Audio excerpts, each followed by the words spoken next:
General Romeo Browner, sir, nung humarap kami sa inyo, sinabi namin lahat ng problema ng bansa sa harap ng mga senior generals from J1 to J10. Ngayon yun napatunayan na ang sinasabi ng mga retired ay tama. Ngayon, General Browner, sir, inuutosan ka ng taong bayan. Chief PNP, General Nartates, inuutosan ka ng taong bayan. Itama ninyo ang mali. Huliin ninyo ang nagkasala. Pababain ang lahat ng nagnakaw. President Marcos, you are fired. Arestuhin si Marcos. President Marcos, you are fired. Romualdez, you are fired. Dahil ninanakaw nila. And nobody exemplifies it more than this president. Ito, basta Marcos magnanakaw. Alam na natin yan. Ngayon, ito, General Browner. At si PNP. Yung Chief PNP. Kayo. Nartates, General Nartates. Alam nyo na drug addict yung Pangulo. Susunod pa ba kayo sa kanya? Hindi! Hindi kami susunod. Hindi! Lalaban kami. Dahil we are a dignified people. Kahit pa naghihirap kami, nalulunod kami sa baha, alam namin lumaban at ayaw namin ang bangag ng Pangulo. Marcos resign! Marcos resign! Marcos resign! Marcos resign! Marcos resign! Marcos resign! On behalf ng United People's Initiative, sa pamumuno ni General Romeo Puquis at hundreds ng military uniform personnel, maraming salamat. Ang panalo ng bayan ay dahil sa inyong lahat. Kayong nandito at yung mga kababayan natin nasa Luneta, maraming salamat po sa inyong lahat. Huling panawagan natin, General Romeo Browner, sir, nung humarap kami sa inyo, sinabi namin lahat ng problema ng bansa sa harap ng mga senior generals from J1 to J10. Ngayon yun napatunayan na ang sinasabi ng mga retired ay tama. Ngayon, General Browner, sir, inuutosan ka ng taong bayan. Chief PNP, General Nartates, inuutosan ka ng taong bayan.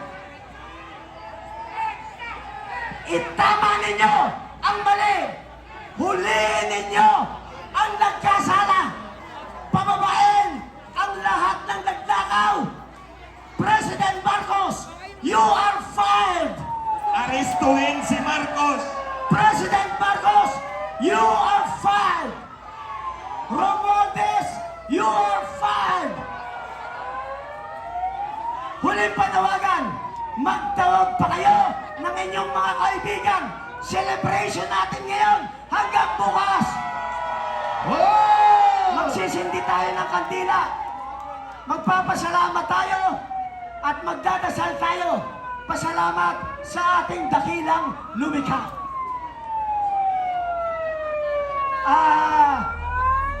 Miss Astra, please. Habang tayo po ay nagsisindi ng kandila, tandaan po natin na ito ay simbolo ng ating panalangin, ng ating pakikisa. Pagkakaisa natin ito, ako po luluhod ngayon. Ako po ay luluhod sa ating dakilang Panginoon una sa lahat. Pero pangalawa, lumuluhod din po ako sa mga mayayaman, sa mga edukado, sa mga businessman, sa mga bulag pa rin hanggang ngayon. Nakita niyo naman po, nagwi-withdraw na ng support, pati sariling kapatid. Ngayon, tayo ba ay hindi pa rin sisigaw ng Marcos resign? Marcos resign!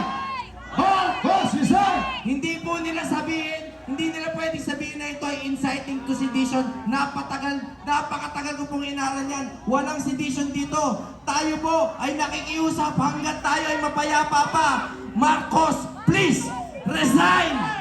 Marcos resign! Marcos resign! Marcos resign!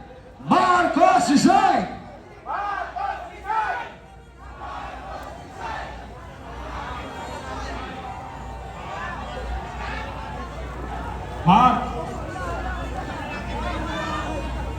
Hello. Yung mga walang kandila, paki-on ang inyong mga cellphone, flashlight.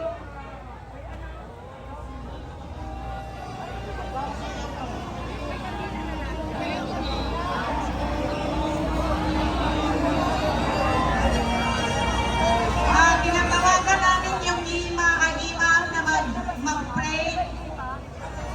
Unahin po natin ang ating mga kapatiran na mga Muslim para sa isang dalangin.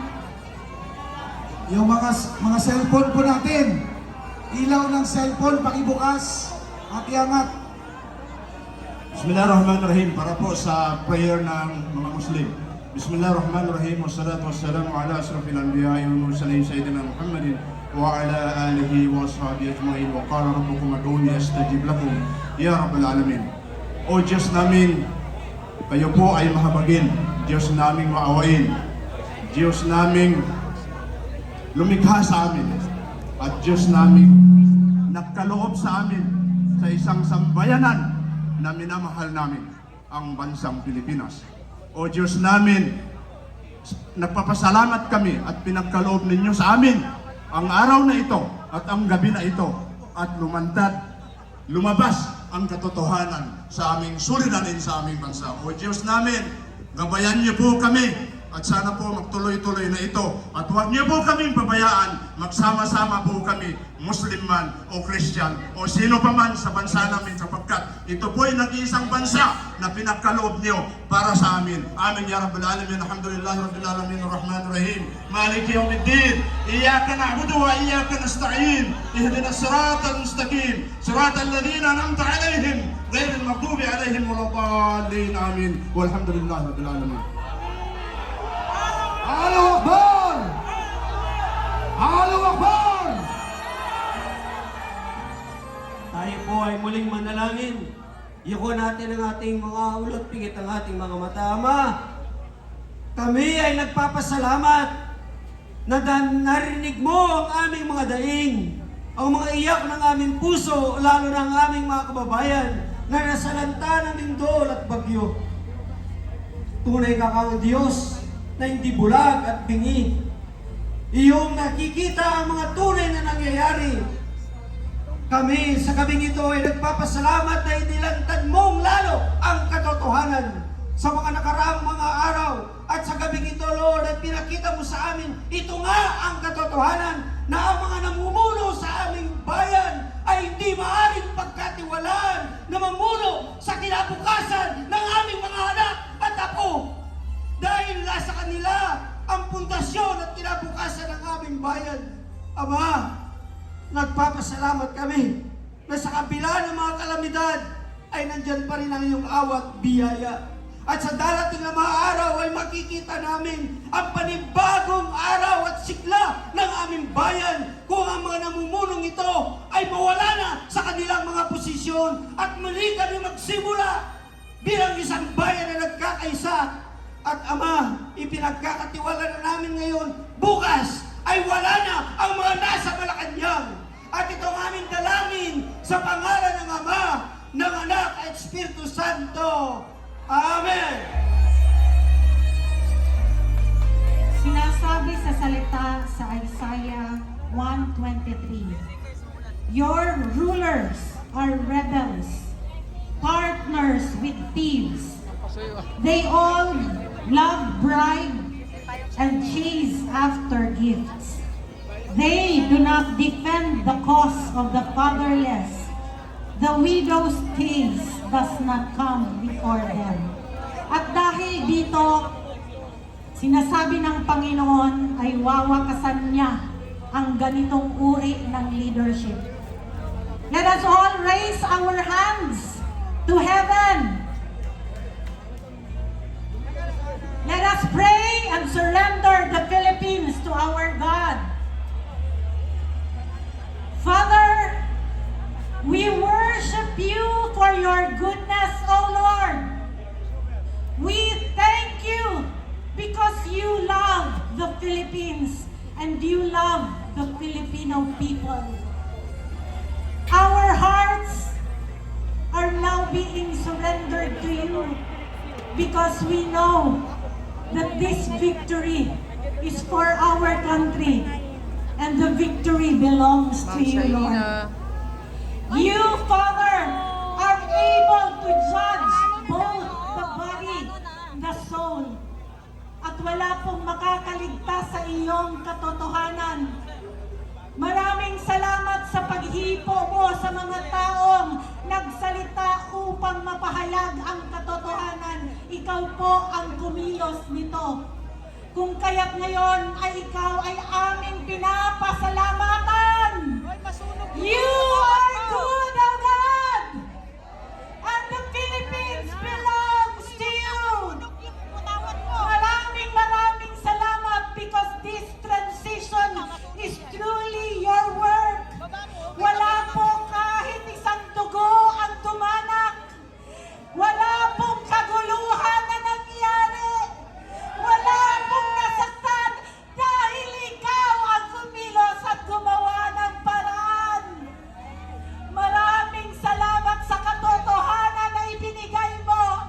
Hayaan mo na maihayag ito sa buong mundo na ikaw ang Diyos ng Pilipinas at ikaw ang kumilos para sa tuo-toong pagbabago. Maraming salamat dahil hinipo mo ang mga taong dapat magsalita ng katotohanan.